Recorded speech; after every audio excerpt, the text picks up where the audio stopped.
has come for America to hear the truth about this tragic war.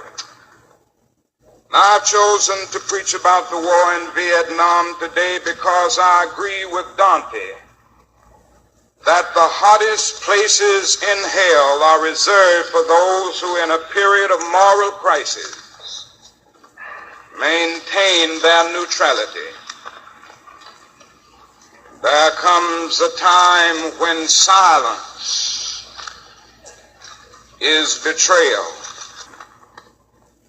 Even when pressed by the demands of inner truth, men do not easily assume the task of opposing their government's policy, especially in time of war.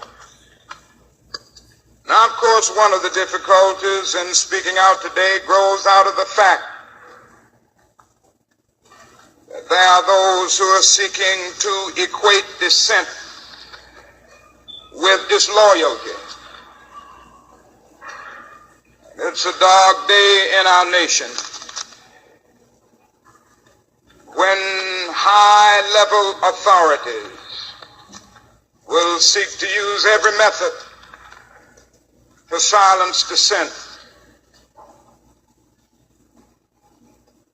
There is at the outset a very obvious and almost facile connection between the war in Vietnam and the struggle I and others have been waging in America, of a society gone mad on war.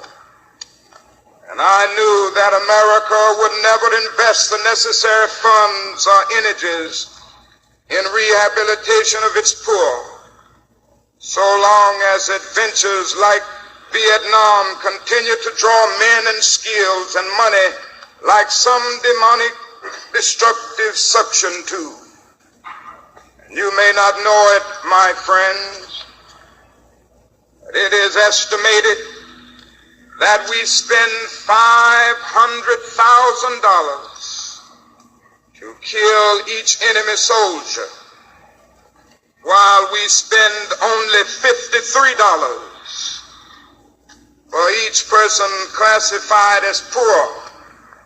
And much of that $53 goes for salaries to people who are not poor.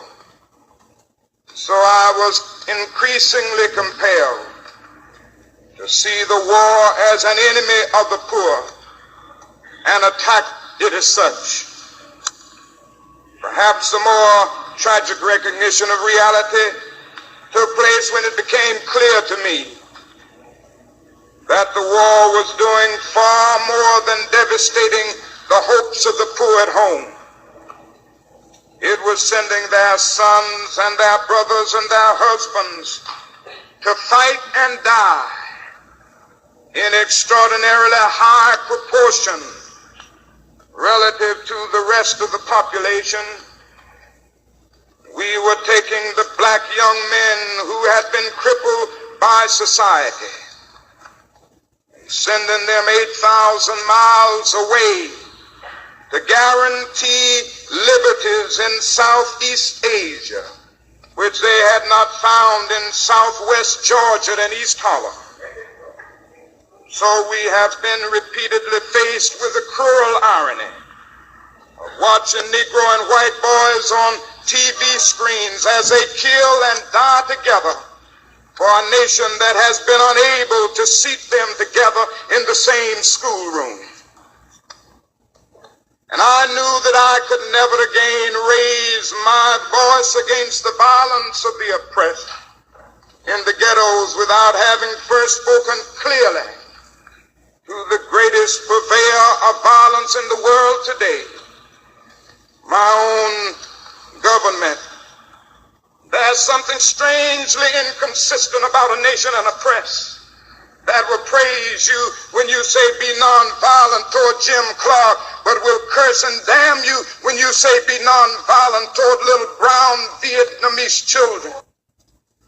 There will be no meaningful solution until some attempt is made to know these people and hear their broken cry. A nation that continues year after year To spend more money on military defense than on programs of social uplift is approaching spiritual death. Our only hope today lies in our ability to recapture the revolutionary spirit and go out into a sometimes hostile world, declaring eternal hostility to poverty, racism, and militarism. Let me say finally that I oppose the war in Vietnam because I love America.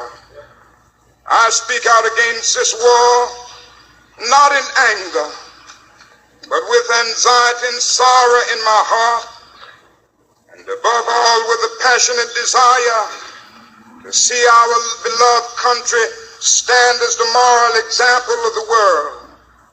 I speak out against this war because I'm disappointed with America. And there can be no great disappointment where there is no great love. I'm disappointed with our failure to deal positively and forthrightly with the triple evils of racism, economic exploitation, and militarism. We are presently moving down a dead-end road that can lead to national disaster. It is time for all people of conscience to call upon America to come back home.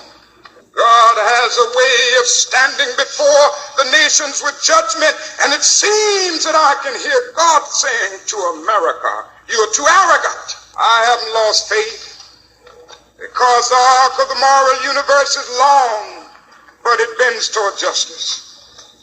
We shall overcome because the Bible is right. You shall reap what you sow. With this faith, we will be able to speed up the day when all over the world we will be able to join hands and sing in the words of the old Negro spiritual, free at last, thank God Almighty, we are free at last.